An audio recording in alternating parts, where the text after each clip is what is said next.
All right, we are back with another episode of Cue the Chaos. It's been a minute. Ooh, it's been too long. It's been way too long. Way too long. You know, me and Alex were just saying that we have both been super busy and just doing a lot of things, going through life changes. Life has been life. Myself. Gosh,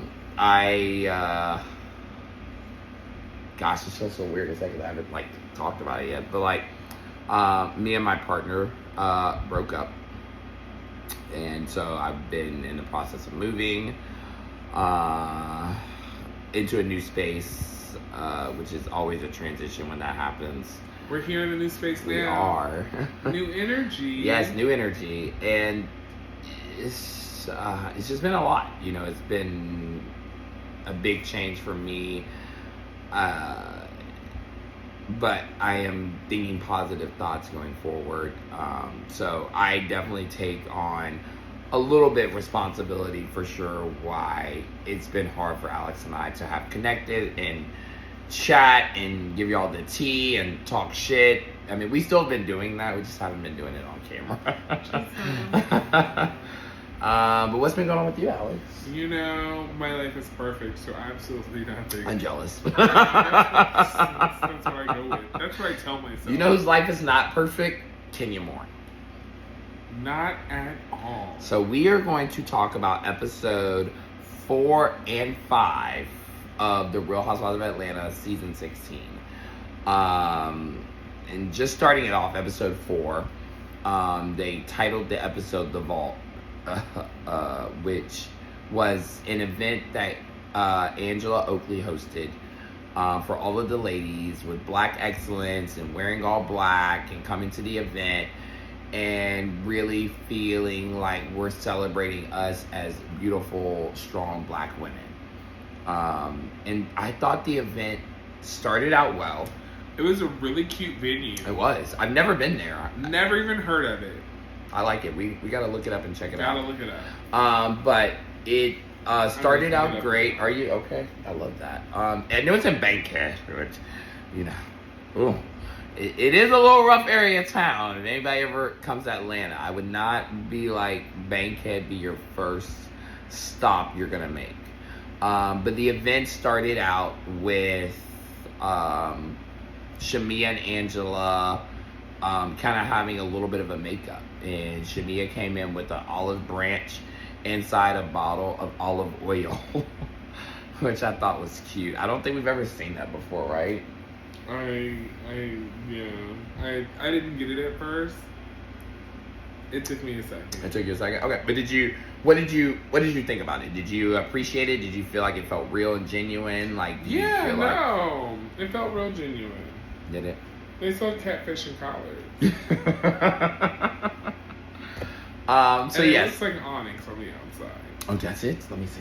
Doesn't that look like onyx to you? It does. I used to live across the street from onyx, so. Okay. So, yes, so that happened at the event, and then all the ladies are sitting down, they're ordering food. You know, everybody seems in good spirits. The energy was a little off at first when Kenya got there. First off, because she was wearing green, and everybody was supposed to wear black. So it was like, Kenya, what are you doing? And then, Brit got a little upset with Kenya saying like, oh, you didn't hug me, you gave me a pat. And Kenya was like, I greeted you how I greet everybody else. You know, it felt a little bit like a reach.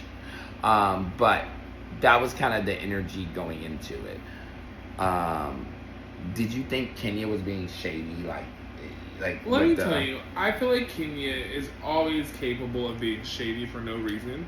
However, I just didn't get that Kenya was doing that. I genuinely felt like Kenya was paying her dust because I genuinely felt like Kenya felt like she was a non-fucking factor. And I feel like she took that non-moment and did everything she could to make it a moment. But there was just nothing there. I didn't see anything. And I don't know if it was editing or what, but I didn't truly get that. We've seen Kenya be shady. I didn't get that from... We've seen her be dismissive. Yeah. I didn't get that from any of her interactions with Brit, I never got that energy. She was not giving, Brit was not a motherfucking factor. No. She wasn't giving Brit two seconds in the day, and Brit got upset. Yeah, so, that already, I think, set the tone of the dinner for everybody. And then going into the event, Angela had all the girls write out questions to each other on banknotes. And then they put them in a basket and like pulled them out to like read them to each other, right? And a lot of the questions were like just like funny, lighthearted questions. And then you clearly saw the tone of the questions shift and started being a lot about Kenya. And like, why doesn't Kenya be nicer? Why doesn't Kenya speak nicely to Brit? Why doesn't Kenya do this? And you saw the back and forth start to happen between Brit and Kenya. And it seemed to me as if Kenya really was just like, I'm not doing this tonight. Like, I'm vibing, having a good time. Like, I'm not trying to start drama. And it seemed like Brit was really looking for a moment, She really was looking for a moment to keep going back and forth with Kenya about it instead of just kind of dropping it and letting it go. I agree. I think that she was most definitely just looking for some sort of a moment. And I don't think Kenya, like I said, I feel like Kenya is the type of woman that's like, I'm not just going to be on camera just going back and forth with any old body. No. And I don't think she found Brit to be a formidable opponent. So I don't think she had any intentions of ever having any conversation with Brit, whether it being positive and then being friends or it being negative. I just really don't think, I think she was going to go through this entire season paying Brit dust. And Brit just had to take whatever moment she could to make it a moment. And that's what we saw happen. I just hated the way that Kenya responded. I hated that because I feel like, we'll get to that. But like, so essentially, they're kind of going back and forth and Angela's like, all right, let's let the dinner go. Like, Kenya says like, or Brit says you're looking for a moment. Kenya says I am the moment. And she was like, you're a peasant. And Brit was like, you don't talk to me like that. And so, the event kind of ends. Like, pretty much they're like, all right, this is just not going anywhere. They're all getting up to leave. Angela's handing them their gifts for the night. They're all waiting for their, car services outside. And Brit is speaking to Kelly on the side and saying things like, I have pistols and whips. And, she don't know me like that. And I have pistols and whips that I can pull out, and you don't want to do this. Brit is just, it's just getting trashy hooker. Yeah. Trashy hooker. It's just giving trashy hooker. Everybody online is saying it was giving Love and Hip Hop. It was giving Zeus. It was giving... let me tell you what it's giving. It was giving Star-Kissed tuna fish. It was giving chicken-flavored ramen noodles. It was giving cherry-flavored Kool-Aid. It was giving how much Colt 45 to Sierra Mist do you mix to get champagne? It was giving... You know what it's giving? I saw it online the other day.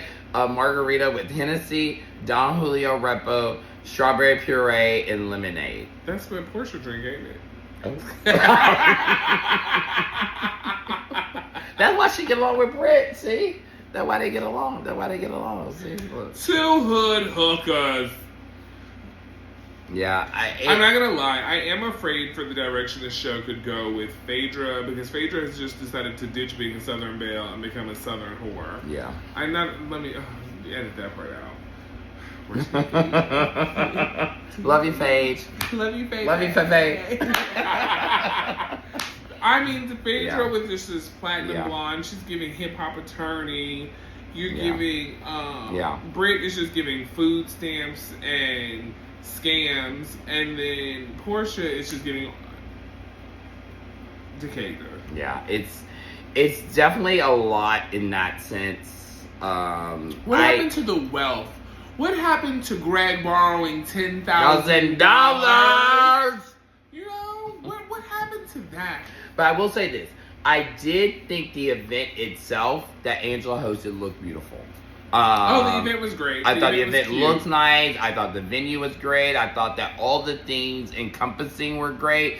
I hated the direction that it went. And I actually really felt that Kenya felt uncomfortable. Like, you could physically see that she was like, I'm not comfortable with this. Like, I don't like that this girl's saying these comments. I'm not okay with it. I don't feel like I'm in a safe space.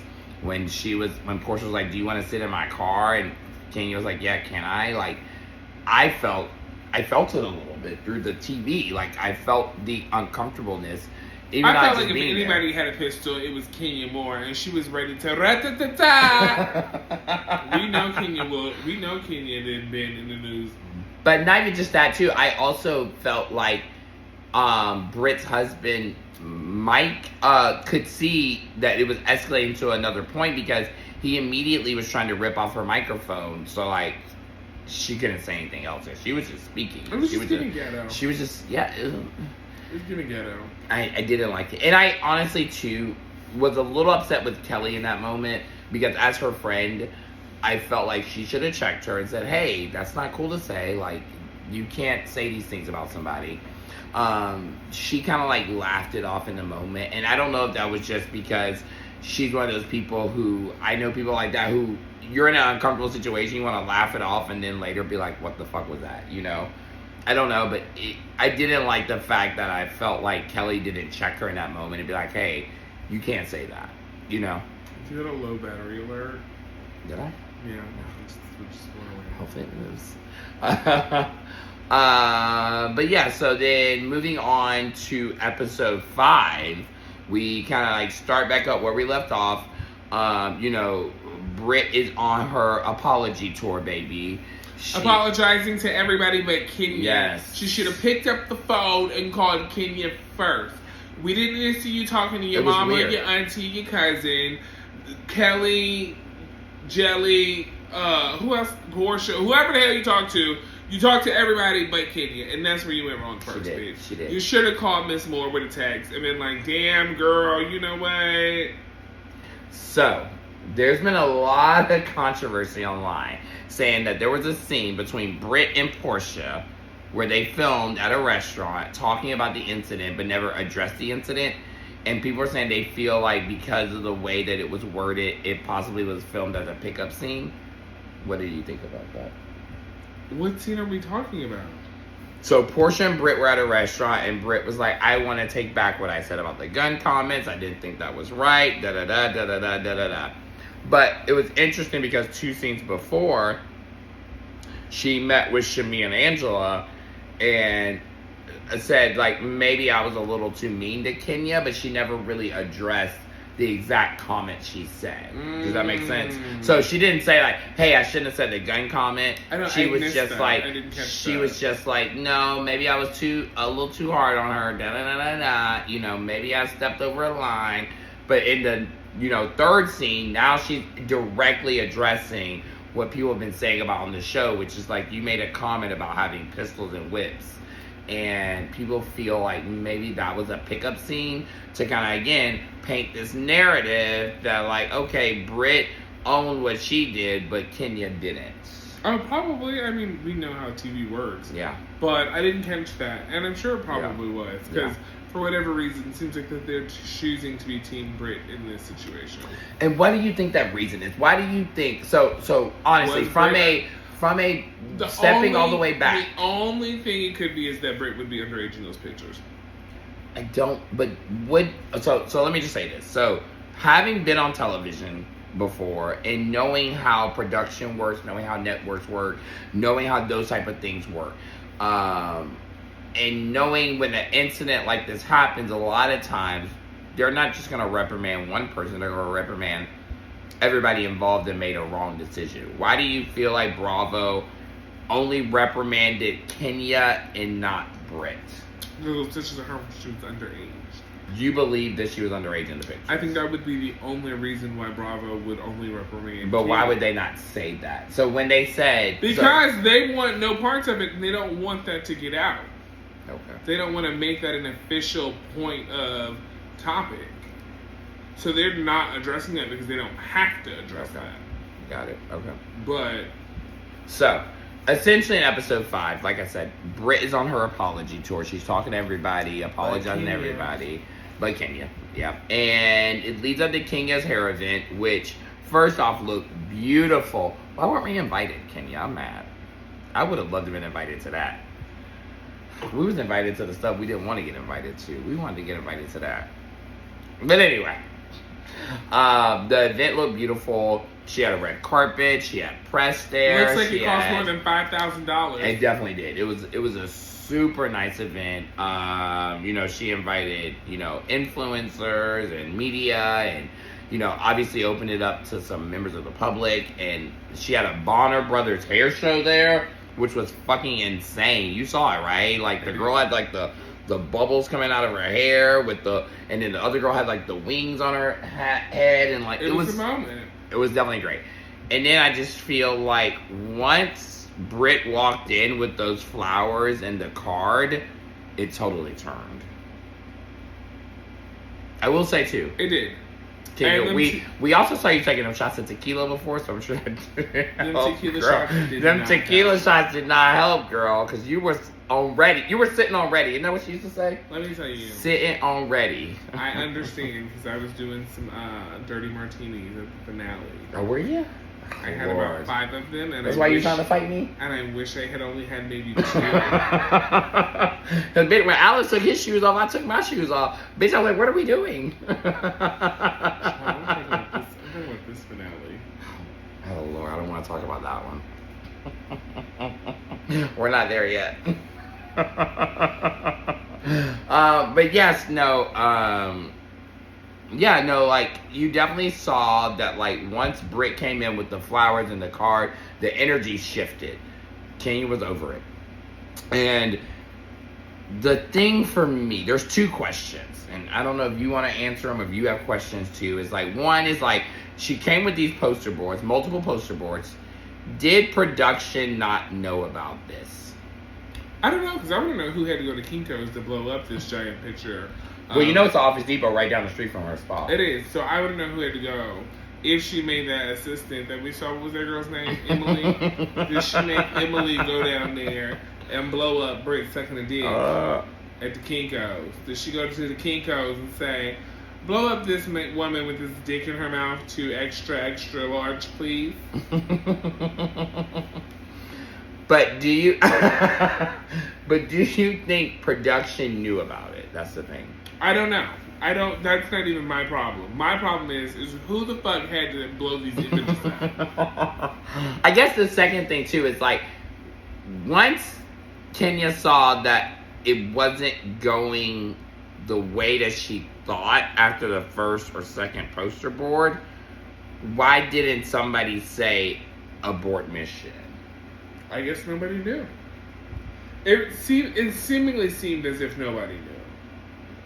I don't know. I just find that, I know this sounds crazy, y'all. I find that so hard to believe because y'all don't see the back end of this filming. And, like, in particular, like, we have a friend that's a producer on the show that showed us, like, there's so many people in a Video Village and they have cameras here, everywhere, where I feel like it would be impossible for you not have ever seen these poster boards, these big ass poster boards of pictures of Brit at some point, and would have pulled Kenya to the side and said, hey, what is this? Right? And be like, what are we doing? Like, how did we get here? What's going on?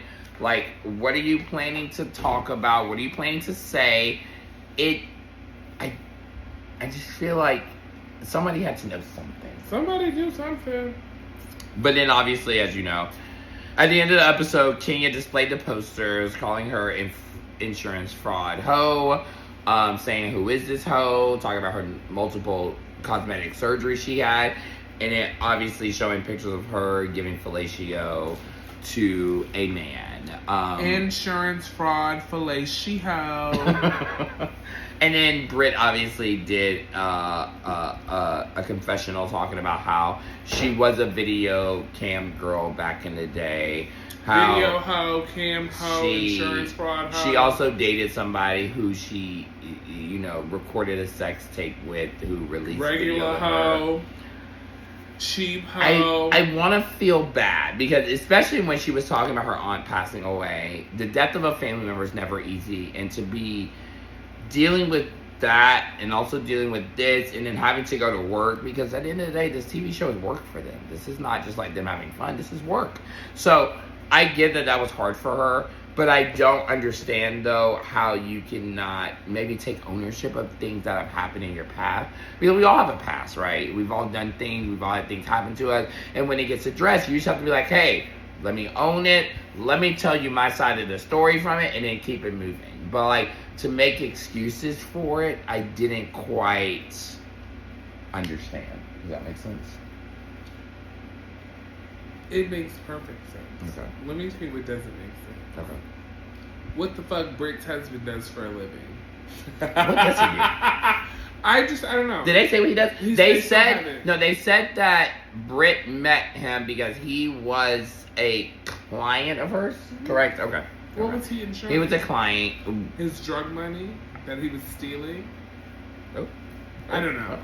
I know nothing. Hold on. What I want to know, though, I don't know. So I mean, we'll see. Episode.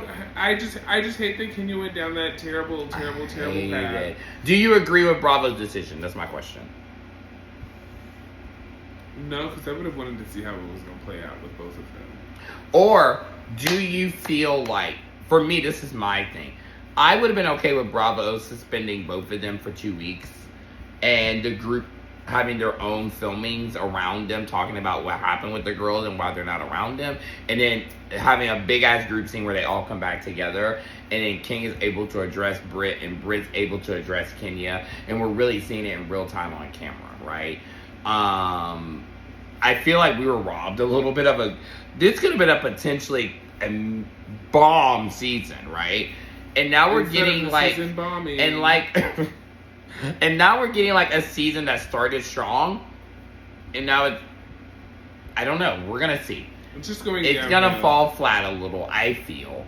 And then now we're moving into, the further episodes where we're now just kind of waiting for Phaedra to come back. Like, I don't know how many episodes between when Kenya left and Phaedra started filming it is, but now it's just like, where are we at in the season? Like, what's going on with the girls? Like, everybody hates Brit now, or everybody hates Kenya. Like, what is the vibe? We're all trying to figure out, like, where are we at with the group, and I hated that it happened because Kenya did that when she didn't have to, especially at her salon opening, right? Especially at her salon opening, which the salon looks beautiful.